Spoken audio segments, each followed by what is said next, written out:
বিয়েবাড়ির রান্না গরুর মাংস কিভাবে রান্না করবেন খুব সহজেই আপনারা এই রেসিপিটা বানিয়ে নিতে পারেন। তো আমি এক এক করে ধাপে ধাপে আপনাদেরকে দেখানোর চেষ্টা করব। প্রথমে আদা বাটা, রসুন বাটা, কাঁচামরিচ দিয়ে নিলাম, তারপরে হলুদের গুঁড়া। সবচেয়ে ভালো হয় যদি আপনি বাটা মশলা ব্যবহার করতে পারেন। তো আমরা বাটা মশলা দিয়ে সবকিছু রান্না করার চেষ্টা করি। যেহেতু বাবুর্চি সাহেব আমাদের খুব কাছের একটা লোক, তো আমি ওনার সাথে শেয়ার করি, সবকিছু আপনাদের সাথে শেয়ার করছি। শুধু হলুদ এবং মরিচের গুঁড়োটা আমরা প্যাকেট জাতীয় ইউজ করছি। সবকিছু ধাপে ধাপে প্রতিটা অংশই আমি আপনাদের সাথে শেয়ার করব। হলুদ, মরিচ, মশলা, আদা, রসুন, পেঁয়াজ কোনটা কিভাবে ব্যবহার করতে হবে। আমরা চেষ্টা করব সবসময় ন্যাচারাল একদম মশলাটা ব্যবহার করার জন্য, কারণ ন্যাচারাল মশলাটা ফ্লেভারটা একটু ভিন্ন রকম আসে। সবচেয়ে মজার বিষয় হচ্ছে এটার মধ্যে রান্নার সময় এই আগুনটার একটা খুব অবদান থাকে, কেননা এটা একটা বেশি কম করার মতো একটা মাপকাঠি থেকে থাকে। এটা হয়তোবা আমরা অনেকেই জানি না। যাই হোক, অবশেষে দিয়ে দিচ্ছি সয়াবিন।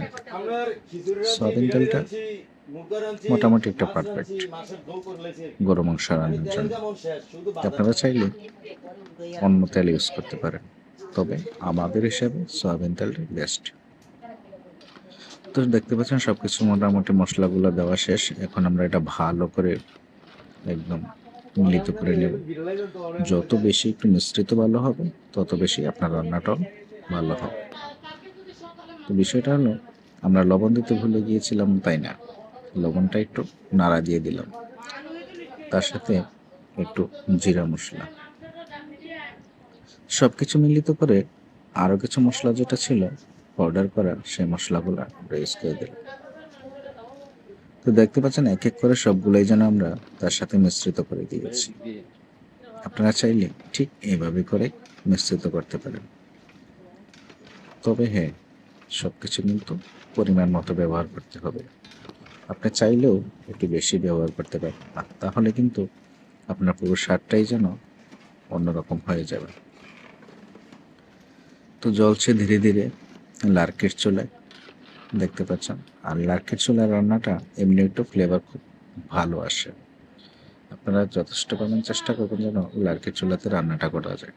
দেখতে পাচ্ছেন কত সুন্দরভাবে আগুনটা জ্বলছে।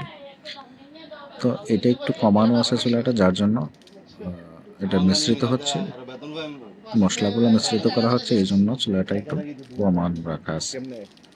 হয়তোবা মিশ্রিত শেষ হয়ে গেলে চুলার আগুনটা আর একটু বাড়িয়ে দেবে। তো এক এক ধাপে ধাপে করে মশলাগুলো দিয়ে দিচ্ছে আমাদের বাবুর্চি সাহেব, আর এদিক দিয়ে খুব সুন্দর একটা ফ্লেভার বেরোচ্ছে। যেহেতু এখনই ফ্লেভারটা বেরোচ্ছে, আশা করা যায় পরবর্তীতে আরো সুন্দর একটা ফ্লেভার আসবে ইনশাল্লাহ।